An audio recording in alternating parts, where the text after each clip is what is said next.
Dosa adalah hal yang menyebabkan manusia itu terpisah dari Allah. Dan hidup yang paling menderita di dunia ini bukan waktu kau gak punya duit. Engkau gak punya uang, engkau masih punya Tuhan. Engkau beruntung. Amin saudara. Tapi engkau gak punya, udah gak punya uang, gak punya Tuhan. Waduh itu parah. Punya uang gak punya Tuhan, kasihan. Binasa saudara.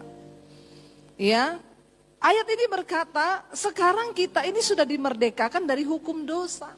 Orang yang paling menderita dalam dunia ini adalah orang yang hidupnya terpisah dari Tuhan. Dan banyak orang ngaku Kristen, tapi hidupnya terpisah dari Tuhan. Saya mengatakan, kenapa saya bisa bilang, sekalipun kita gak punya uang, kalau kita punya Tuhan, itu sesuatu yang luar biasa. Saya mengalami saudara. Saya tadi pagi bersaksi bagaimana Tuhan selamatkan saya dari muslim, papi saya haji, kakek saya ustadz. Saya bertobat terima Yesus tahun 95 ketika saya mau bunuh diri. Tuhan datangi saya secara pribadi. Ketika saya bertanya, siapa engkau Tuhan yang sudah menciptakan saya di dunia ini? Lalu Tuhan menyatakan diri dan saya gak jadi bunuh diri, tapi saya mulai mengejar pengenalan akan Tuhan. Saya mulai belajar tentang Yesus. Saya dikasih Alkitab dari gereja. Saya baca Alkitab. Rasa lapar dan haus akan Tuhan. Saya baca Alkitab 6-7 jam satu hari. Kadang saya harus baca di toilet supaya nggak ketahuan papi saya. Karena saya takut saya dibunuh kalau ketahuan. Saudara, ketika saya mulai bertumbuh, iman saya dibangun, penderitaan seringkali memang hal yang terbaik dipakai Tuhan untuk membawa kita ini semakin mengerti rencana Tuhan dalam hidup kita. Karena itu kalau ada masalah jangan cepet-cepet ditengking. Orang datang konseling sama saya, Bu, saya ada masalah Bu, saya pengen cepat selesai. Saya tidak akan berdoa supaya masalahmu cepat selesai. Karena di balik setiap masalah Tuhan punya maksud. Dan goalnya adalah engkau harus mengerti maksud Tuhan di balik masalah itu. Tuhan tidak akan buru-buru menyelesaikan masalah kita. Makanya seringkali kita ini tahu Alkitab berkata Tuhan akan membuat segala sesuatu itu indah pada waktunya. Tapi kita maunya waktunya kita, bukan waktunya Tuhan. Kenapa dikatakan waktunya Tuhan? Sebab dia Tuhan yang tahu, saudara, semua masalah di hidup ini ada time limit. Ada masa selesainya. Makanya saya nggak mau berdoa supaya jemaat itu masalahnya cepat-cepat selesai. Saya akan berdoa, Tuhan, kalau engkau pandang baik untuk dia diproses, proses dia Tuhan. Sampai dia lulus dari proses itu, dia mengerti rencana Tuhan atas proses itu. Baru kita lulus saudara. Kalau belum lulus jangan. Kelamaan nanti saudara ngulang-ngulangnya. Masa udah tua SD terus gak naik-naik? Kita harus naik level. Dan setiap naik level iman itu ada ujian. Ada namanya pencobaan. Supaya iman kita semakin naik, semakin naik, semakin naik. Ketika saya terima Yesus yang saya alami bukan bahagia menurut pandangan manusia. Ikut Yesus itu ndak enak. Siapa yang bilang enak ikut Yesus? Ndak enak, kita harus menyangkal diri, memikul salib, mematikan kedagingan dan itu sangat tidak enak. Namanya kita difitnah berantem, lebih enak berantem kan? Daripada kita disuruh tahan jangan berantem, nggak boleh balas, difitnah harus diem. Tapi itulah Tuhan, dia mau kita mematikan kedagingan. Jalan terbaik membawa bangsa Israel keluar dari perbudakan ke Mesir adalah melewati padang gurun. Karena bagi Tuhan membawa bangsa ini keluar dari Mesir adalah cara yang mudah. Tapi yang sulit adalah mengeluarkan Mesir dari otaknya mereka. Karena mereka sudah terlalu lama di sana, perbudakan itu menjadi ciri khas mereka. Terbukti ketika mereka di padang gurun tidak makan saja marah-marah, gak makan daging. Tuhan, kita nih di Mesir ya, walaupun dijajah, walaupun diperbudak, tapi kita makan daging enak. Mending kami di Mesir, gak usah dibawa keluar. Perhatikan saudara, sekalipun kita masuk dalam rencana Tuhan, yang namanya masalah itu tidak akan pernah berhenti di dalam hidup kita. Cuma orang mati yang tidak akan mengalami masalah. Jadi siapa yang tidak mau mengalami masalah, didoakan biar cepat-cepat. Saudara sendiri yang jawab. Ya, jangan. Ketika saya akhirnya diusir dari keluarga saya dari Poso, saya ke Kota Palu, saudara. Di Kota Palu, saya tinggal di tempat kos-kosan sepupu saya. Sepupu saya itu, dia juga papahnya Muslim. Dia bertobat, terima Yesus. Ketika dia kuliah, papahnya dengar dia jadi Kristen, papahnya datang. Ngomong sama dia, kamu benar-benar mau jadi Kristen. Saya tidak akan bayar kuliahmu kalau kamu mau jadi orang Kristen. Lalu dia berdoa, saudara. Dia berdoa, dia pakai ayat. Hati papi seperti hati raja di tangan Tuhan. Tuhan sanggup mengalirkannya kemanapun Tuhan ingini. Dia doa puasa, saudara. 3 hari tok doa puasa, dijawab Tuhan. Papinya datang dan ngomong, kamu benar mau jadi Kristen? Iya Pi. Ya udah, 1 syaratnya. Kamu harus cari jodoh orang Kristen, kamu harus mati dikuburkan secara Kristen. Jangan pernah balik lagi ke agama. Karena agama itu bukan untuk main-main. Luar biasa gak jawaban doa saudara? Pasti tepuk tangan. Ya pasti tepuk tangan, karena dahsyat. Waktu saya diusir dari rumah, saya tinggal di kos-kosan sepupu saya ini. Dia bilang, Dep berdoa. Saya doa cuma 3 hari loh, Tuhan jamah hati papi saya. Papi saya datang terima saya, malah dia kasih pesan begitu. Wah saya tiru dong, kita ini kan orang Kristen suka mengcopy paste kan. Saya tiru doanya dalam nama Yesus Tuhan. Ya itu waktu saya masih diproses di rumah, dia selalu memberi saya kekuatan. Saya bilang, gimana ini Yan, saya gini-gini. Kamu pokoknya berdoa, saya dulu cuma 3 hari Tuhan jawab. Saya doa buat papi saya. Hati papi saya seperti batang air di tangan Tuhan. Engkau akan mengalirkannya kemanapun engkau ingini. Doa puasa 1 hari lewat gak ada jawaban. 3 hari lewat gak ada jawaban. 1 bulan tak dijawab. Sampai 3 bulan saudara saya doa puasa. Dijawab. Papi saya datang ngomong, benar kamu mau jadi Kristen? Iya pap, angkat kaki dari rumah.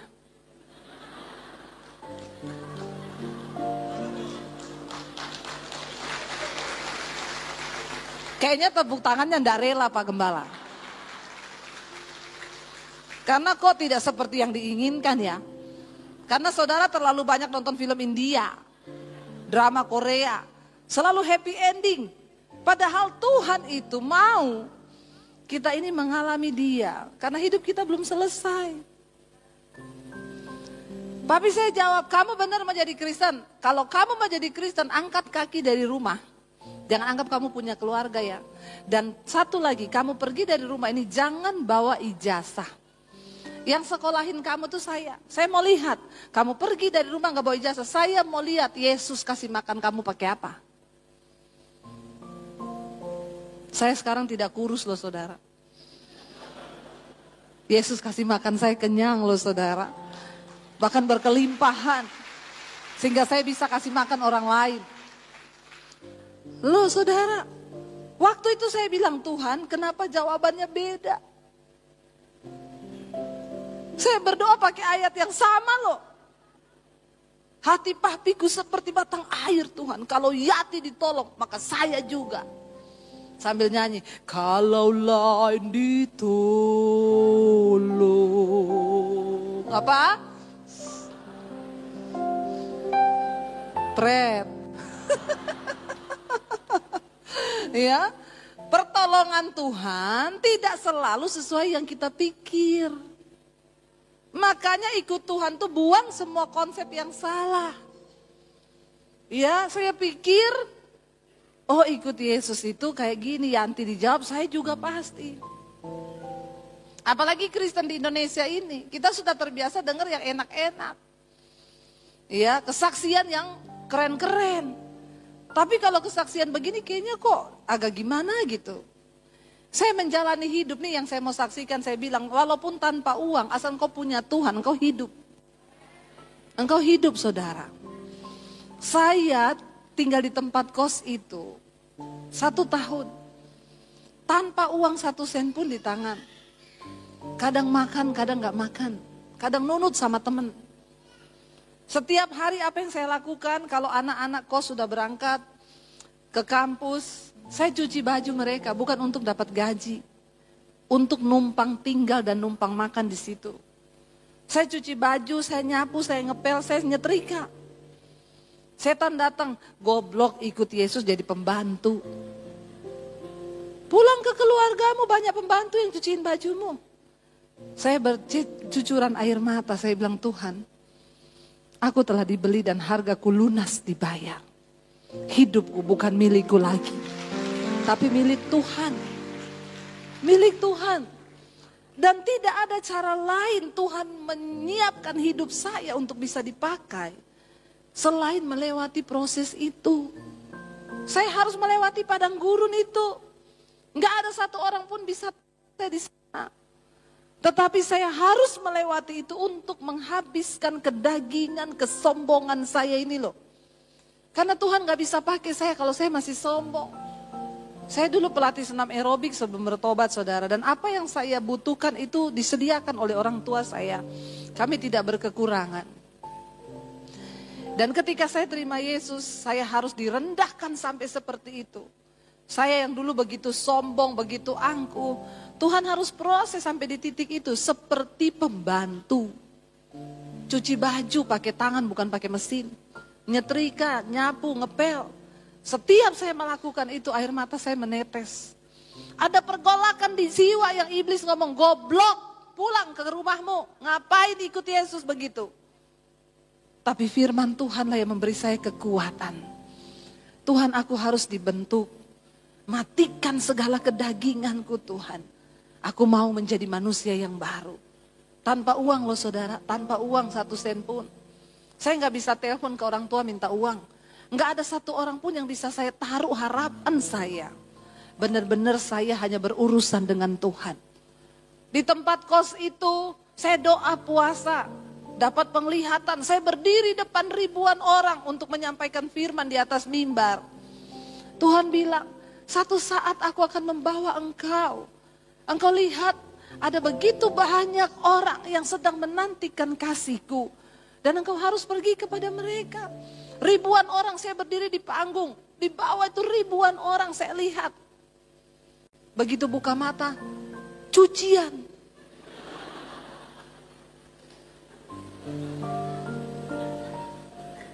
Waktu doa hadirat Tuhan penuh, lihat penglihatan, yes, amin. Buka mata piring kotor. Bagaimana kita bisa memandangnya? Saya tetap teguh di dalam iman. Saya diproses bukan 1-2 tahun, puluhan tahun saya diproses Tuhan.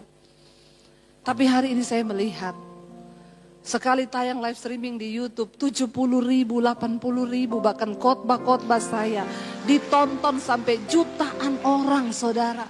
Apa yang Tuhan janjikan itu dia genapi. Tapi kita jangan menjadi lelah.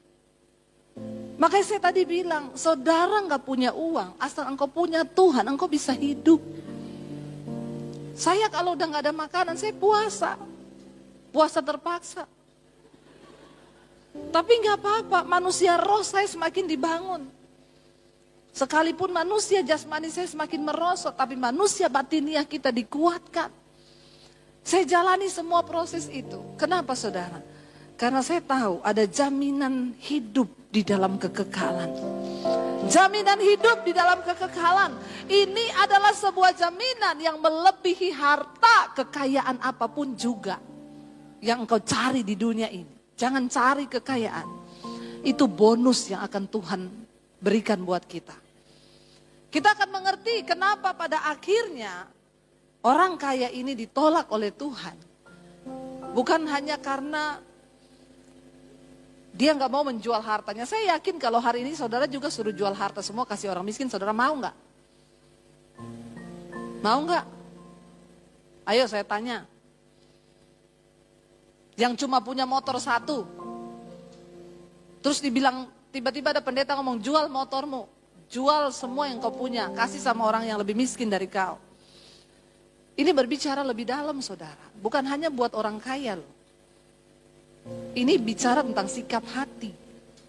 Orang miskin pun yang punya sepeda 1, coba suruh sepedanya jual kasih orang, mau gak dia? Jadi jangan berpikir, oh berarti orang kaya susah masuk surga. Miskin pun akan susah kalau sikap hatimu salah di hadapan Tuhan, amin. Gak ada orang yang bisa lakukan apa yang Yesus ngomong ini. Nggak mungkin, orang yang cuma punya sepeda ontel pun suruh jual kasih orang dia nggak akan mau. Jadi bukan soal kaya atau miskinnya, tapi kita akan lihat. Dia datang bertanya, apa yang harus aku lakukan supaya aku memperoleh hidup yang kekal. Lalu Yesus jawab dia apa saudara? Ayat yang berikutnya, Yesus jawab dia, Yesus berkata begini saudara. Markus pasal yang ke-10 tadi, ayat yang ke-18 sekarang. Jawab Yesus, mengapa kau katakan aku baik? Tak seorang pun yang baik selain daripada Allah saja. Ayat 19. Engkau tentu mengetahui segala perintah Allah. Jangan membunuh, jangan berzinah, jangan mencuri, jangan mengucapkan saksi dusta, jangan mengurangi hak orang, hormatilah ayahmu dan ibumu. Tuhan bilang, Tuhan jawab dia, kalau engkau mau masuk surga, memperoleh hidup yang kekal itu. Ya, dikatakan di sana sudah dituliskan 10 perintah Allah, sudah diberikan kepadamu. Yesus bilang, engkau sudah tahu segala perintah Allah itu. Jangan membunuh, jangan berzinah, jangan mencuri, jangan mengucapkan saksi dusta, jangan mengurangi hak orang, hormatilah ayah dan ibumu, dan semua hukum-hukum itu. Lalu dia jawab apa saudara kepada Yesus? Ayat yang ke-20. Kata orang itu kepadanya, Guru, apa saudara? Semuanya itu telah. Wow enggak orang ini saudara? Wow loh. Luar biasa loh. Dan kalau dia ngomong itu di depan Yesus, berarti kan benar dia ngomong. Dari muda. Dari sejak aku muda, aku sudah melakukan itu. Jangan membunuh, jangan berzinah, jangan merampas hak orang, hormati ayah dan ibumu. Saya mau tanya kita di sini saudara, pasti ada di antara kita yang tidak menghormati ayah dan ibu kita, nggak usah angkat tangan. Satu hukum aja kita sudah nggak lakukan itu sudah bahaya. Pasti ada di antara kita yang masih berzinah, apalagi nih, jangan angkat tangan. Saudara berani angkat tangan, saya baptis ulang, saya rendam 20 menit. Biar engkau buka mata langsung di rumah Bapa di sorga. Lebih baik tubuhmu binasa tapi jiwamu selamat. Ya, kita semua pasti saudara. Masih ada yang tidak kita lakukan dari hukum-hukum ini. Mungkin kita nggak berzinah, tapi kita nggak hormat sama orang tua. Mungkin kita hormat orang tua, tapi kita masih berzinah. Dan berzinah itu dalam tanda kutip, bukan ketika engkau selingkuh saja. Engkau terikat dengan film porno, engkau suka lihat nonton yang begitu, itu sudah ada roh persinahan di dalam hidupmu. Jangan berpikir setelah engkau menikah, engkau boleh melihat yang begitu. Bertobat saudara. Apalagi yang masih selingkuh. Nih ya bapak-bapak, saya mau berdoa di sini. Jangan coba-coba main-main dengan dosa perselingkuhan. Bilang amin bapak-bapak. Nggak usah menatap saya dengan mata begitu. Tatapanmu itu penuh arti. Jangan main-main dengan dosa kenajisan. Engkau berpikir istrimu nggak tahu, orang lain nggak tahu. Maaf, mata Tuhan menjelajah ke seluruh bumi melihat orang jahat dan orang baik. Dan dia siap memberikan upah yang setimpal dengan perbuatan anak-anak manusia di dunia. Engkau tidak akan pernah luput kalau engkau hidup di dalam dosa. Jangan main-main dengan kenajisan ini saudara. Saya melayani orang konseling ini yang masuk konseling di HP saya ini puluhan ribu. Ya wajar karena subscribe YouTube saya sekarang hampir 600 ribu. Jadi kalau yang masuk puluhan ribu itu wajar. Tapi saya buka-buka semua konseling itu. Yang terbanyak 80% itu dosa persinahan, perselingkuhan, dosa kenajisan. Dan ini menimpa anak-anak Tuhan yang di gereja saudara. Bagaimana kita mau bicara tentang hidup kekal? Bagaimana kita berbicara tentang kerinduan hati Tuhan? Bagaimana kita bisa berbicara tentang kita menggenapi panggilan Tuhan? Kalau dosa-dosa yang begini saja kita ini belum beres. Hati-hati saudara. Kita berdoa, saya berdoa buat gereja Tuhan di tempat ini. Jangan ada yang kena dengan roh persinahan, perselingkuhan. Kita mulai dari dalam diri kita, gereja. Bagaimana kita bisa berdiri atas bangsa ini? Kenapa Tuhan masih membela bangsa kita, saudara? Di antara 60 negara yang masuk dalam daftar akan kena krisis setelah pandemi, Indonesia terluput loh. Indonesia diluputkan Tuhan. Kenapa? Karena masih ada orang benar yang mau berdoa buat bangsa ini. Tuhan masih perhitungkan bangsa ini. Kita terluput dari krisis yang menimpa dunia. Jokowi ketemu dengan pemimpin-pemimpin negara. Dia bertanya, tahun ini bagaimana? Semua jawab suram. Kalau tahun depan bagaimana? Semua jawab gelap. Tahun depan, tahun kegelapan bagi bangsa-bangsa. Tapi kita percaya bagi Indonesia, tahun depan adalah tahun penuaian. Kalau kita mau bertobat, merendahkan diri di kaki Tuhan, berdoa sungguh-sungguh, minta kekudusan Tuhan. Itu akan terjadi bagi bangsa ini. Karena itu saya bersyukur. Apa yang sedang terjadi hari-hari ini adalah pembersihan di atas bangsa ini. Tuhan harus bersihkan orang-orang yang punya jabatan. Tuhan harus bersihkan, makanya setiap malam di mezbah doa kita berdoa buat Indonesia, TNI, Polri, kita doakan terus. Dan ini bukan secara kebetulan, Tuhan yang membongkar semuanya. Karena ini doa kita bersama agar dibersihkan bangsa ini. Setidaknya ada orang-orang yang takut akan Tuhan yang akan berdiri di atas bangsa ini, saudara. Hati-hati. Ujung-ujungnya di balik semua kasus pembunuhan yang terjadi, balik-baliknya ke persinahan, kenajisan, percabulan. Kita lihat kasus TNI yang waktu itu membunuh istrinya, menyewa seorang pembunuh bayaran. Ini bukan hal yang ditutupi lagi karena memang sudah beredar di TV. Tapi saya memberikan penjelasan secara pandangan mata rohani. Ya, dia berselingkuh, dia bayar orang 120 juta suruh tembak istrinya.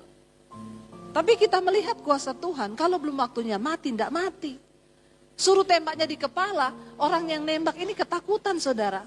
Meleset tembakannya, turun ke bawah, tidak mati. Malah roh mautnya mengikuti si pelaku kenajisan ini. Akhirnya suaminya melarikan diri, malu, beredar semua di TV, pulang ke rumah orang tuanya minum racun dan bunuh diri. Iblis tidak akan pernah dengan bebas melepaskan engkau begitu saja.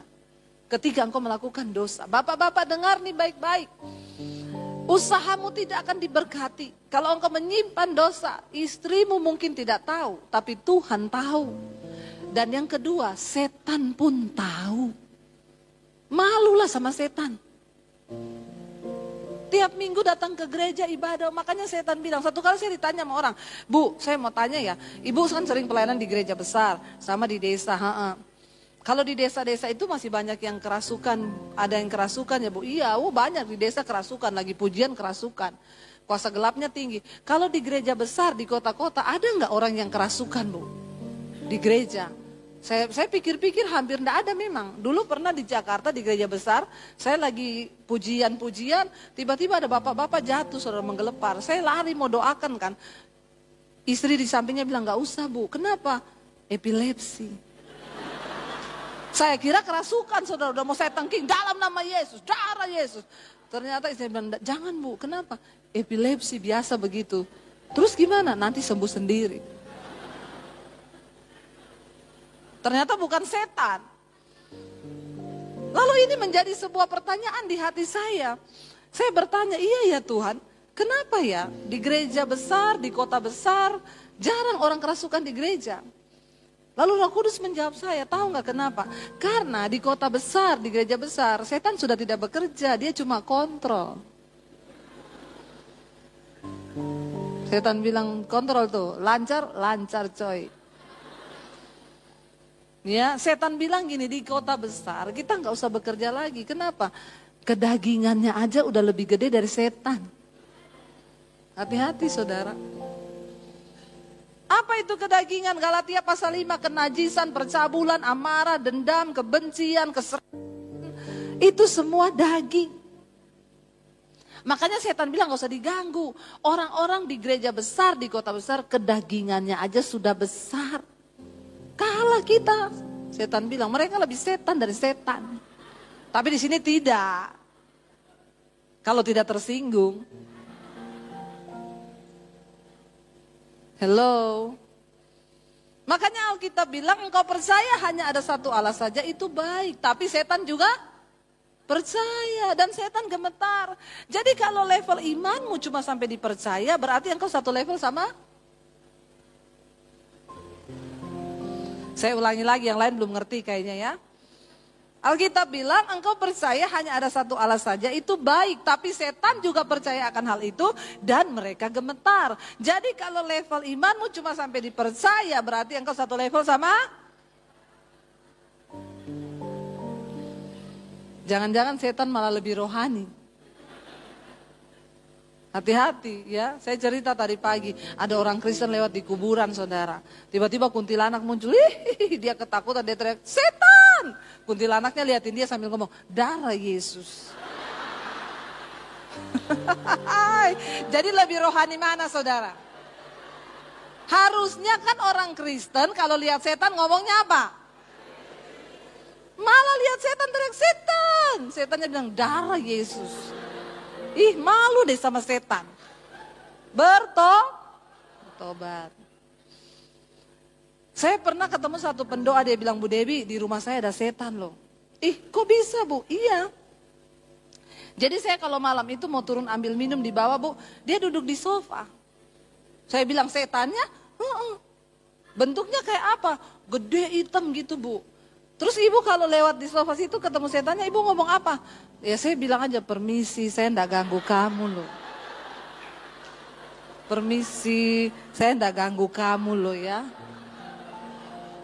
Dia permisi, saudara, permisi. Terus saya tanya sama dia, Bu, saya mau tanya ya, itu rumah ibu sertifikat atas nama ibu atau atas nama setan? Kenapa ibu yang permisi sama itu setan? Berarti kan setan yang punya rumah. Ini loh orang Kristen tuh kadang begitu saudara. Saya bilang, Bu, ibu harus mengerti kebenaran. Setan itu tidak tahan tinggal dengan orang yang imannya kuat. Orang yang imannya hidup. Saya pertama kali injak Jakarta, saya cari rumah kontrakan yang ada setannya. Makanya waktu saya masuk, satpamnya bilang, Bu, kok berani sih ngontrak di rumah situ? Kenapa? Itu terkenal loh. Terkenal apa Pak?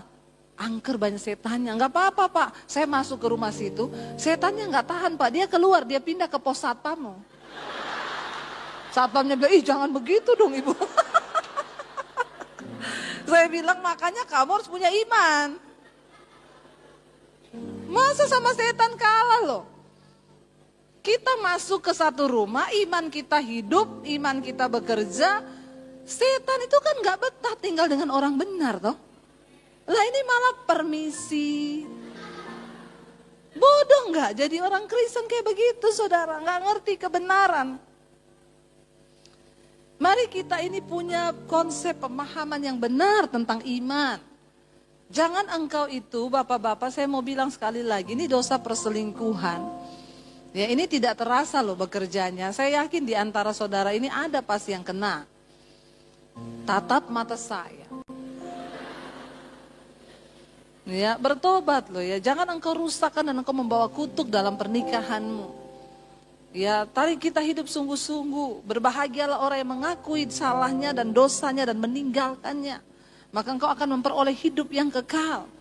Bayangkan orang ini Yesus bilang, ya engkau tahu kan perintah Allah, jangan membunuh, jangan berzina, jangan mencuri, jangan mengucapkan saksi dusta, jangan mengambil hak orang, dan hormatilah ayah dan ibumu. Dia jawab, sudah Tuhan. Ya, semuanya itu telah aku turuti sejak masa mudaku. Hebat nih orang hebat. Tetapi Yesus memandang dia, ayat 21 bisa dikatakan, tetapi Yesus memandang dia dan menaruh kasih kepadanya. Yesus tahu sikap hati orang ini saudara. Makanya Yesus melihat dia dan kasihan. Yesus tuh berbelas kasihan, kasihan banget orang ini. Dia sudah melakukan semuanya loh. Tapi Yesus memandang dia dan menaruh kasih kepadanya. Lalu berkata kepadanya, hanya satu lagi kekuranganmu. Pergilah, jualah segala yang kau miliki dan berikanlah itu kepada orang-orang miskin. Maka engkau akan beroleh harta di sorga. Kemudian datanglah kemari dan ikutlah aku. Mendengar perkataan itu 22. Ia menjadi kecewa, lalu pergi dan sedih sebab banyak hartanya. Perhatikan di sini, ternyata orang ini dengan mudahnya menjadi kecewa kepada Tuhan. Mungkin Yesus hanya menguji dia untuk menyuruh dia pergi dan menjual segala hartanya. Karena dia ingin memperoleh hidup yang kekal. Artinya apa saudara? Yesus sedang memberitahukan kepadamu, kepada orang ini, yakin kamu mencari hidup kekal. Kenapa? Karena orang yang mencari hidup kekal itu akan rela meninggalkan segala-galanya. Yesus kan pernah memberikan sebuah perumpamaan. Hidup yang kekal itu bicara tentang kerajaan Allah. Kerajaan Allah itu seumpama orang yang menemukan sebidang tanah. Dia tahu di dalam situ ada harta terpendam yang sangat bernilai. Dan apa yang dilakukan? Orang ini akan pulang, dia jual semua yang dia miliki.